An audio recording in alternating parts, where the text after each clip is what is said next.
Archives of Prasar Bharati presents the timeless treasure of golden era.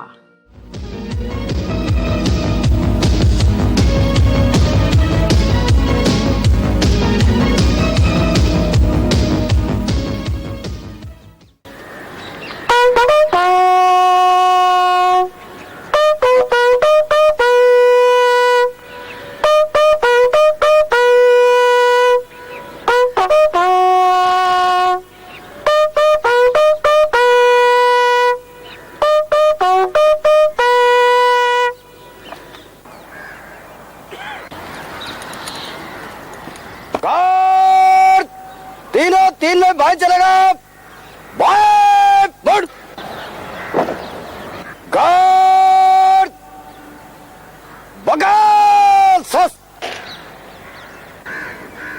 Guard सामने से चल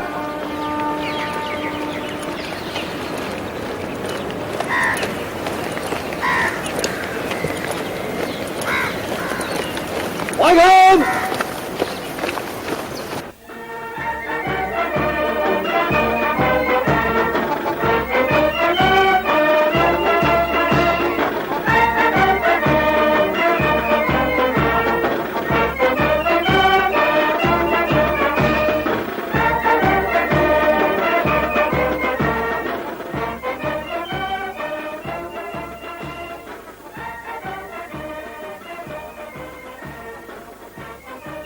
It is men, the quality of men, that is at the core of the excellence of an army.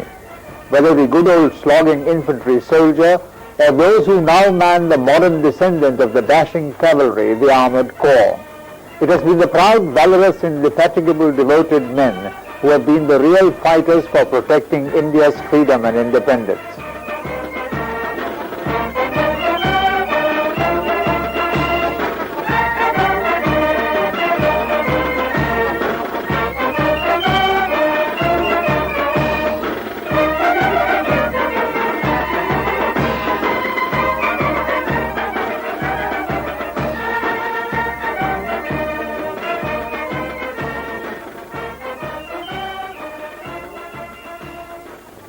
Three times since immediately after our country emerging to breathe the fragrant air of freedom, have they fought to keep our borders inviolate, facing odds intrepidly, facing death bravely.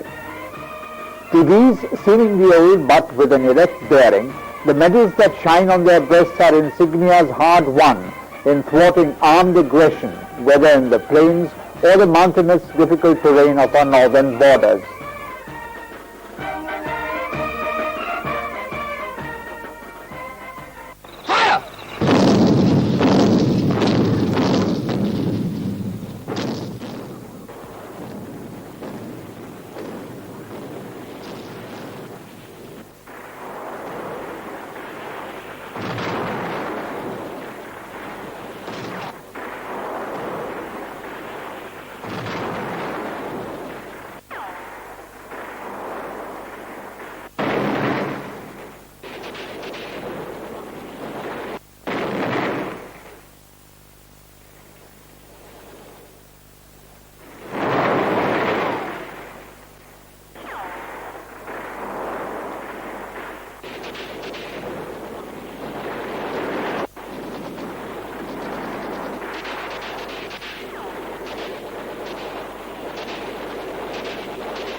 Proudly too, time and again, have they planted the national flag to mark their hard-won success. Valor is in the men and not only in the means they use to fight successfully for their country.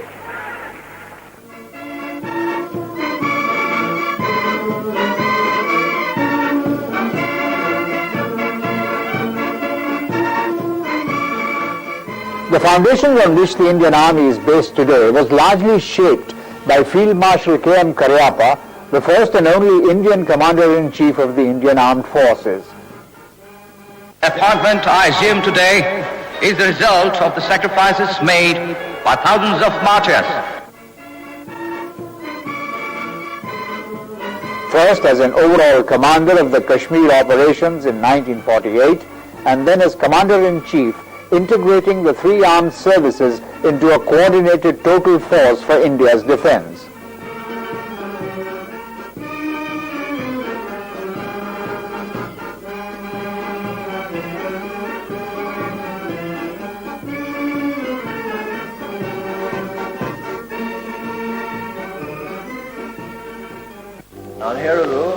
Compulsory military training in schools is a must, not to make them soldiers, but to inculcate discipline and the national spirit.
Training, universal or not, has been the vital key to the success of our armed services, whether for the indispensable foot soldier of the infantry or of the most modern armor.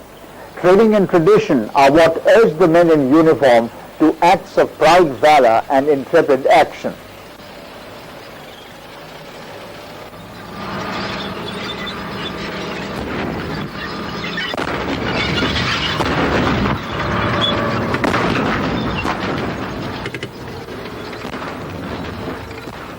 How important is the armor? Lieutenant General G.S. Clare, Commandant Armored Corps Central and School, Ahmednagar, explains. Military experts the world over acknowledge in today's highly complex ground battle the importance of the tank. Armored Corps, whose weapon is the tank, is also referred to as the combat arm of decision. Both in the environment of conventional warfare and nuclear warfare, the tank in the ground battle occupies a pride of place. The tank is both a formidable yet a very complex weapon. To handle it will require intensive, well thought out, and a realistic and modern training support system. It is meticulous, imaginative, hard training that molds raw youths, mostly from rural India, into the fine body of fighters. Brigadier Suraj Baswani, Group Commander, Technical Training Group. Here we train all our tank drivers to achieve an excellent standard of driving on the tank without actually going onto the main tank. This system is split up into three portions. What we see here is the terrain model on which the drivers are trained. This is scaled to 1/300 of the actual scaling.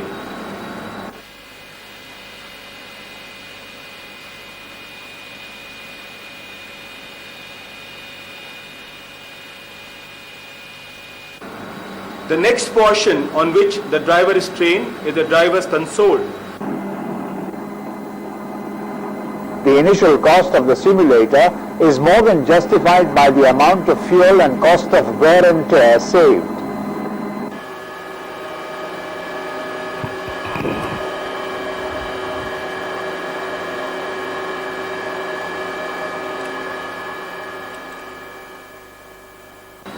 The third portion of the driver's simulator is the instructor's console. The instructor, with the help of the gadgets available to him, can create problems which a driver is actually likely to face while driving the tank on the ground.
The unusual situations facing the tankman may be negotiating gradients, plunging through water, or descent on slopes so steep for any other vehicle.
Here a slight neglect, a wrong action in handling could well overturn the tank. But it is from such cautious beginnings that the drivers learn to negotiate any kind of terrain with dexterity and speed.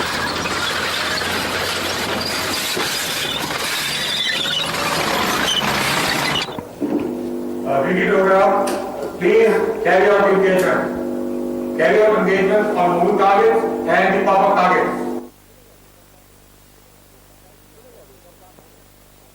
Similarly for gunnery, the gunners get their initial training in sighting and laying their weapons and marksmanship with the help of a small bore gun aligned perfectly with the main gun to save on expensive live tank ammunition.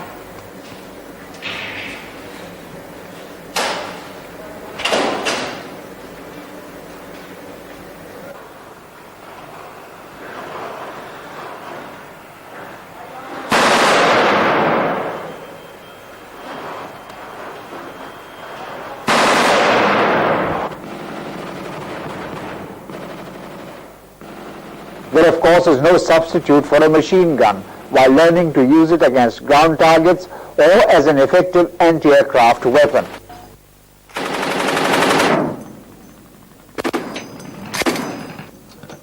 In the ultimate analysis, there is no substitute for acquiring mastery over gunnery except by using the tank gun itself on the range. 782! 789! On tank! On! Fire!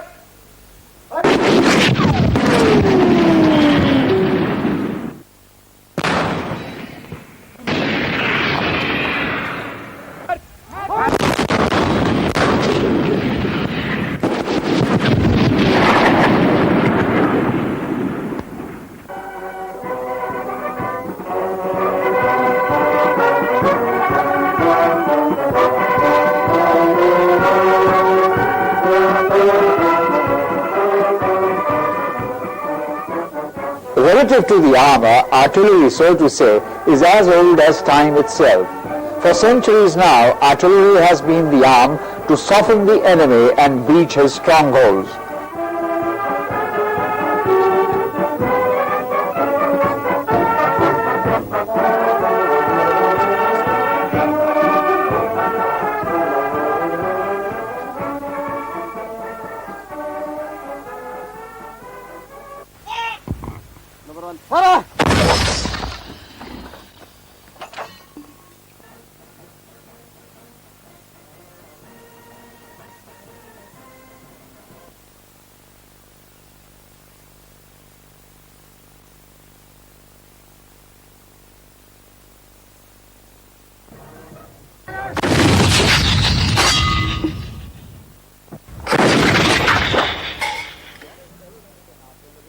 Modern elements in artillery now are the self-propelled gun mounted on a tracked chassis,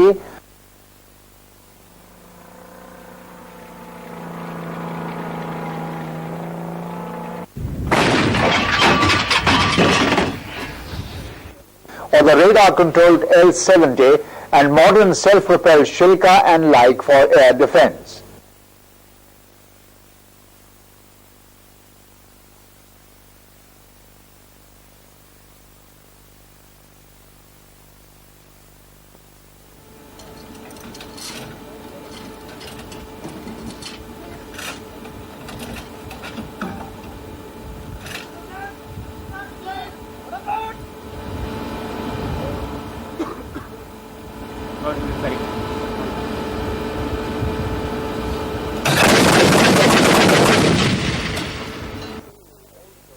Today's artillery also is the Air Observation Post or AOP flights, whose gunner pilots not only reconnoiter enemy targets but also at grave risk hover over enemy positions directing their own artillery fire.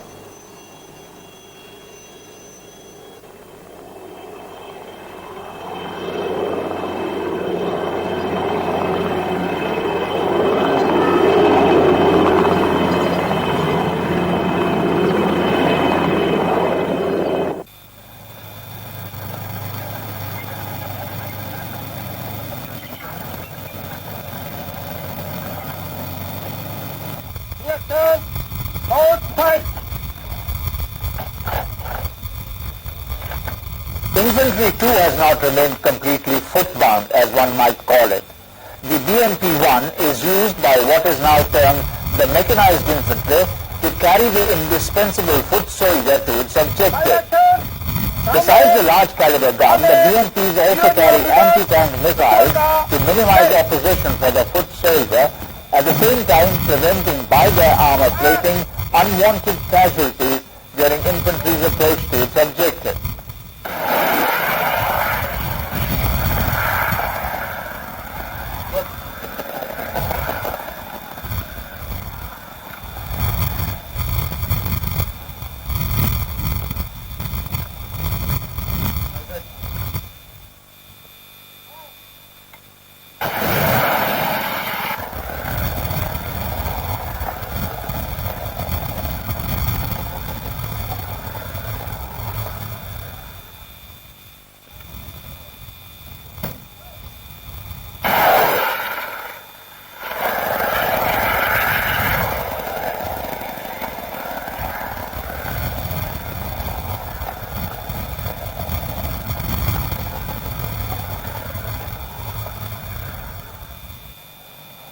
But just training in basics is not enough. The men must also experience actual war conditions in which they will have to operate. Armor is the bludgeon to spearhead any army assault. Up-to-date automatized equipment first constructs bridges over obstacles which cannot be otherwise negotiated by tanks.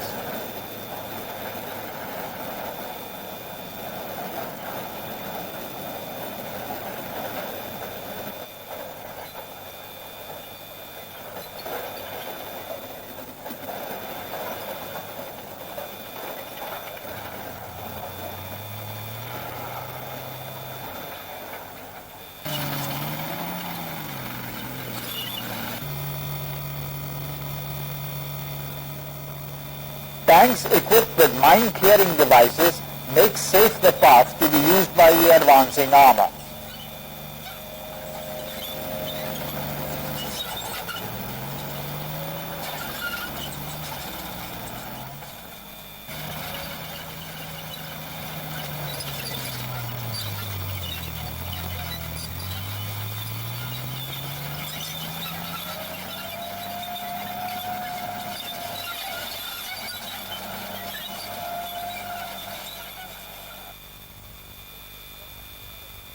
Indispensable still is the artillery deployed before the assault to soften and to an extent demoralize the opposition.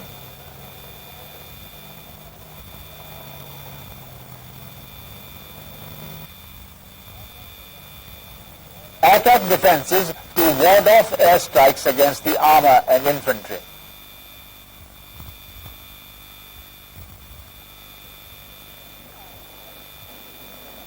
And then the artillery barrage to give cover to the advancing armor.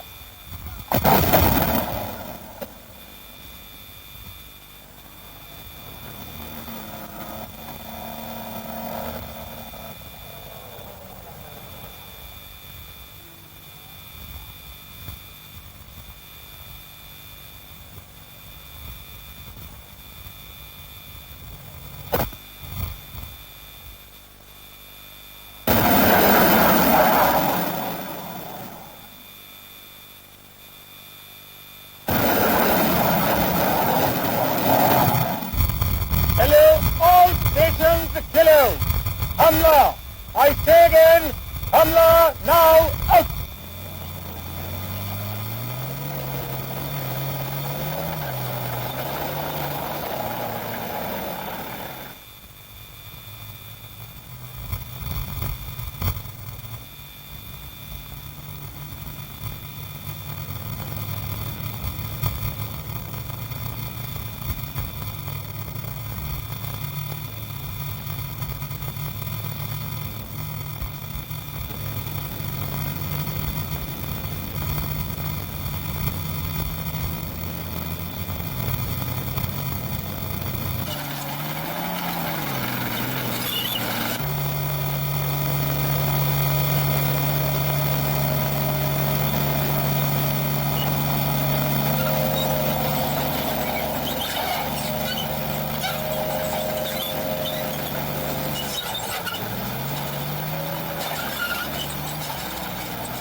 Attack defenses to counter simulated enemy air action.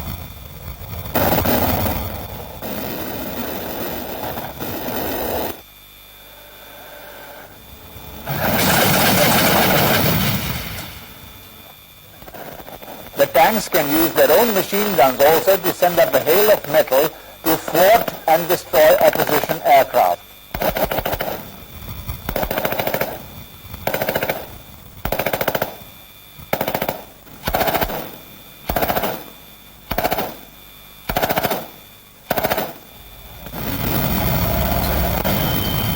All this while, the tanks advanced determinedly on the predetermined objective.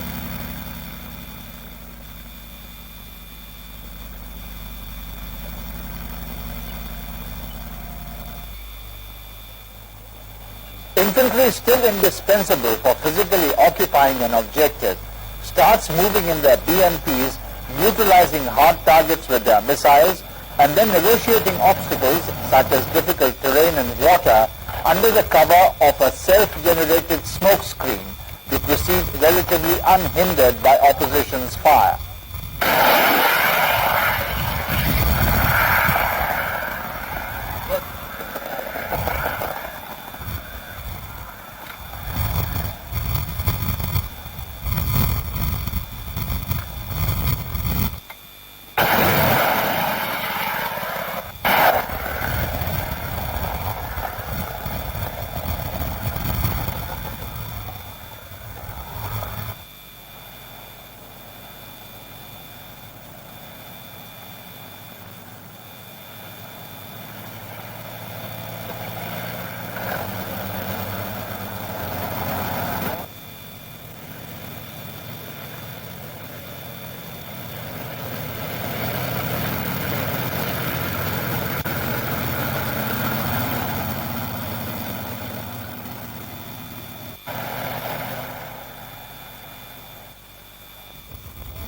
The tanks have destroyed all the strong points.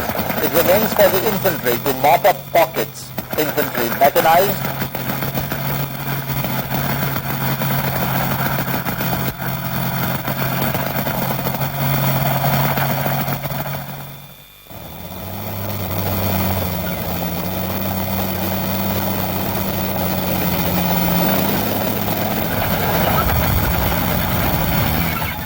or on foot, following close behind under the cover of advancing tanks.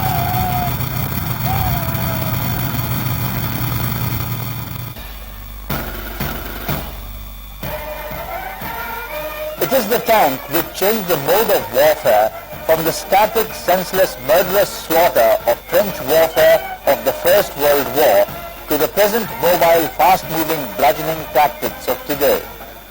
Whether when the tanks first appeared on the scene at about the end of the First World War, or now almost 7 decades later, they have remained supreme as the mailed fist of the army to shatter enemy defenses.